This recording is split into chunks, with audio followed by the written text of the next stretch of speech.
Shabbat Shalom para todos. Com a ajuda eterna vamos estudar mais uma Parashá. E dessa vez vamos estudar a Parashá Ekev, que é a 40ª porção da Torá. Está no livro de Devarim, o Deuteronômio, no capítulo 7. E assim começa. E será, pois, que se ouvindo estes juízos e os guardares e cumprires, guardará o Eterno teu Elohim para ti a aliança e a bondade que jurou a teus pais. Bom, a palavra Ekev significa e se. Na verdade é uma palavra de imposição, é uma palavra que vem trazer para nós reflexão no que devemos fazer. Se nós fizermos, nós seremos abençoados, e se nós não fizermos, nós não seremos abençoados. Ou seja, nós temos a escolha de sermos abençoados ou não ser abençoados. Não vou entrar num estudo mais profundo nessa primeira página, porém nós vamos estudar um pouco mais sobre o capítulo 8. E assim está escrito: todo o mandamento que eu te ordeno hoje, cuidareis de cumprir, para que vivais e vos multipliqueis, ides e herdeis a terra que jurou ao Eterno a vossos pais. E recordarás de todo o caminho pelo qual te levou o Eterno vosso Elohim, estes 40 anos no deserto, para afligir-te, para provar-te, para saber que estava em teu coração, se guardarias os seus mandamentos ou não. Para entendermos melhor esse texto, nós temos que olharmos para nós mesmos. Muitas das vezes nós nos achamos tão perfeitos no caminho que nós estamos, que nós esquecemos de olhar de onde nós saímos. Nós temos que lembrar que quando Moisés escreveu essas palavras, quando Moisés anunciou essas palavras ao todo o povo de Israel, ele estava lembrando ao povo de Israel que aquele povo tinha sido escravo no Egito, que aquele povo tinha visto as maravilhas cair dos céus, tudo que Deus fez pelo povo de Israel, e mesmo assim o povo foi incrédulo. O povo fez idolatria, o povo foi murmurão, o povo foi reclamão, e mesmo assim o Eterno teve compaixão deles. Então, para nós entendermos a posição que estamos hoje e a posição que o Eterno quer nos colocar, nós temos que sempre olhar para o nosso passado. Nós não devemos jogar pedras ao poço que nós bebemos água um dia. Nós não devemos olhar para trás com desprezo. Nós temos que olhar para trás e entendermos que fomos um dia também escravos, e que nós também bebemos das águas que passaram, e todas as amarguras que nós passamos, o Eterno estava conosco, mas era o Eterno experimentando nós para vermos se estávamos prontos ou não para cumprir os teus mandamentos, os teus juízos. E nós temos que começar a refletir também hoje, se nós estamos prontos para guardar os mandamentos do Eterno, e se podemos entrar no nível mais elevado de cumprimento de Torá, cumprimento de mitzvot. O que o Eterno tem para nós hoje e o que o Eterno tem para nós amanhã. Nós temos que buscar isso dentro de nós.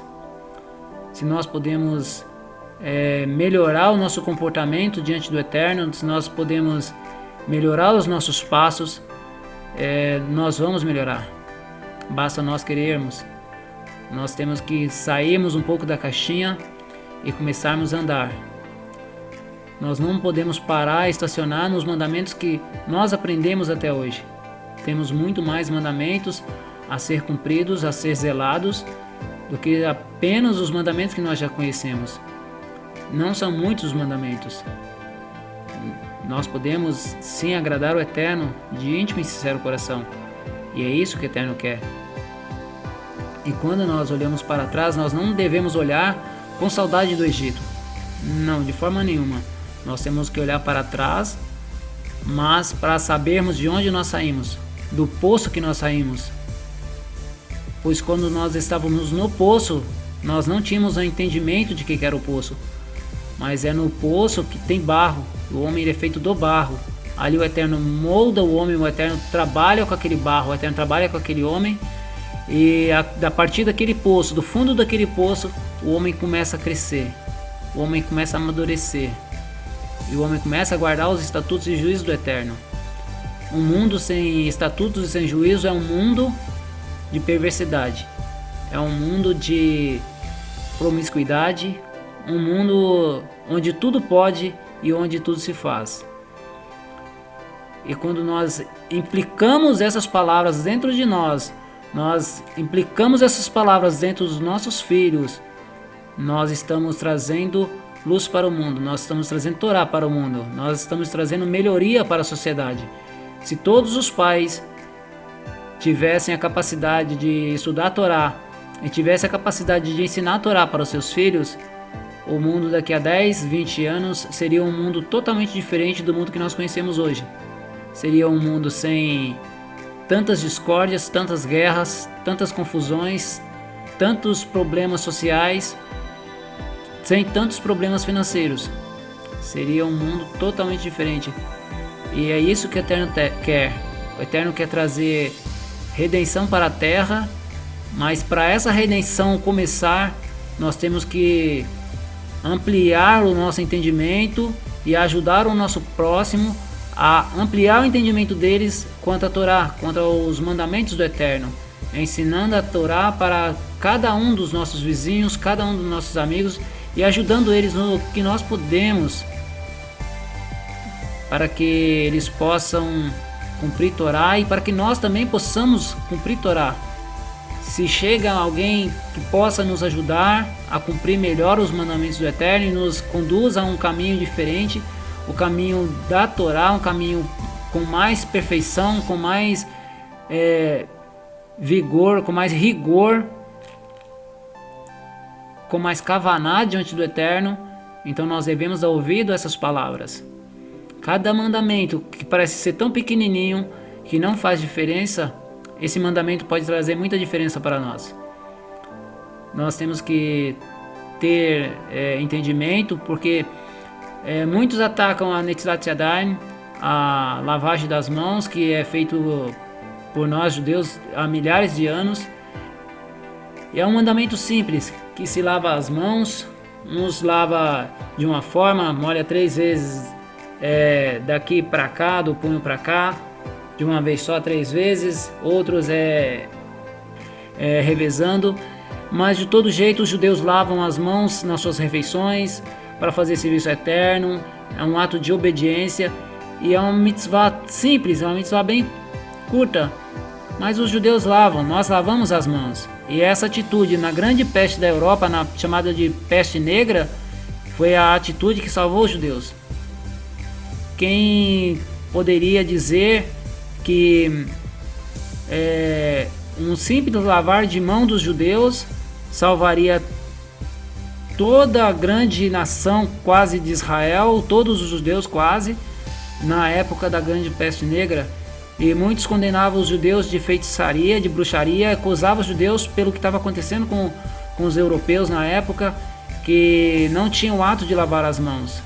E os cientistas, os médicos da época foram tentar descobrir por que os judeus não morriam com aquela doença e o povo da época estava morrendo. E aí descobriram que era um simples lavar de mão que evitava a contaminação. Então, quando nós praticamos alguns atos tão pequenininhos aos olhos do homem, isso pode nos trazer vida, pode nos acrescentar vida. E é o que o Eterno fala nessa paraxá, vem falar que isso é para a nossa vida, isso é para nosso bem. A paraxá, os mandamentos, a Torá, é para o nosso bem, não é para o bem do Eterno. O Eterno não precisa de Torá para ser o Eterno. Ele não precisa de mandamento para ser o Eterno. Nós precisamos de mandamentos para sermos humanos. Nós precisamos de mandamentos para sermos melhores. E é isso que traz essa paraxá. Mas a Torá, ela traz benefício tanto espiritual, quanto físico, quanto material para nós. Muitos perguntam como pode judeu ser tão rico, como pode, a maioria dos judeus que eu conheço é rico, mas eu vou falar para vocês, nem todo judeu é rico. Se formos em Israel e vários lugares do mundo, tem judeus pobres também. A diferença entre o judeu pobre e o não judeu que é pobre, a diferença é que o judeu que é rico, ele ajuda o seu irmão. As nações é difícil, muito difícil ver as nações se ajudarem geralmente se torna mendigo, se torna maltrapilho jogado na rua. O judeu não deixa isso acontecer com o seu irmão. Ele sempre arruma recurso, ajunta recurso, isso desde a antiguidade. Quem não conhece a história de Maimônides, estuda um pouquinho sobre Maimônides, que vocês vão ver que ele também fez isso. Enfim, o judeu sempre arruma um jeito de ajudar o próximo, e ele não deixa o irmão dele passar necessidade. Isso não quer dizer que não tem judeu pobre, tem judeu pobre. Mas por que o Eterno então permite que o judeu, guardando todos os mandamentos, ainda seja pobre? Primeiro, ele tem que testar ao que tem um pouco mais a bondade do coração desse que tem. Se ele realmente é apegado às coisas que ele tem, ou ele é apegado ao amor ao próximo, ao amor ao teu irmão. Isso é um fator muito interessante no judaísmo. E segundo, se não existir pobre no meio do povo de Israel, como é que o judeu pode fazer tzedakah? Ele pode fazer para as nações também, só que o mandamento é primeiro ajudá-los a casa. Mas Baruch Hashem, mas é um modo do Eterno testar o judeu também, de fazer tzedakah, de fazer aquela pessoa se elevar, se desprender do que é material e ajudar o próximo e se elevar através de uma atitude de justiça. E terceiro, esse é um ponto muito interessante de ser entendido, é que tem muitas pessoas que esquecem facilmente quem são. Eles começam a ter dinheiro, começam a ter, digamos, poder, o que é o poder financeiro, e ele esquece de onde ele veio. Ele esquece que quem deu aquilo ali para ele é o Eterno. Ele esquece que existe o Eterno. Ele esquece que existe um acima dele, bem acima dele, que foi o que proveu tudo aquilo para ele. E nós podemos ver isso claramente no livro de Deuteronômio, ou Devarim, no capítulo 8, na segunda porção, no capítulo 8, no versículo 11, assim está escrito: guarda-te, que não te esqueças do Eterno teu Elohim, deixando de observar os seus mandamentos e os seus juízos e os seus estatutos, que te ordeno hoje, para não suceder que, depois de teres comido e farto, depois de teres edificado boas casas e habitado nelas, e teu gado e teu rebanho se terem multiplicado, e a tua prata e o teu ouro se terem aumentado, tudo o que possuíres se ter multiplicado. Por isso tudo, se orgulhe o teu coração e te esqueças do Eterno teu Elohim, quem te fez sair da terra do Egito, da casa da escravidão. Aqui está claramente que muitos o Eterno já não dá esses bens, porque o Eterno sabe que aquela pessoa não está preparada para ter bens nessa terra. Outros não, outros simplesmente servem de recurso para o rico prestar tzedakah. Ele serve para que o outro judeu possa cumprir a mitzvah de ajudá-lo. Mas também temos esses que o Eterno conhece o seu coração e não dá em quantidade, em grande porção, para que ele não venha se soberbecer, para que ele não ache que ele fez aquilo tudo, que ele tem aquilo tudo por mérito próprio. Bom, isso é só um resumo dessa paraxá. Que o Eterno abençoe a todos nessa semana. Cada um busque a sua própria sinagoga, cada um busca onde se acha melhor, se identifique melhor. Vão nas sinagogas de vocês, busquem no Eterno respostas, busquem melhoramento, busquem como melhor observar os mandamentos do Eterno. Não são apenas 10 mandamentos.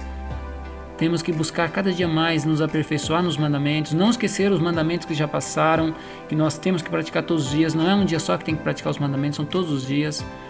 Tem as brahot, berahot, nós devemos abençoar nossos irmãos com as brahot. Muitas das vezes nós não temos condição financeira de abençoar o nosso próximo, nós podemos abençoar ele com uma oração, com a tefilá, com a brahá, com palavras de conforto, com palavras de amizade, tudo dentro da Torá. E dessa forma nós podemos ajudar o nosso próximo a cada dia mais e ajudarmos a nós mesmos a mudar o mundo e a mudar a visão do mundo. Que o Eterno abençoe a todos. Shabbat Shalom.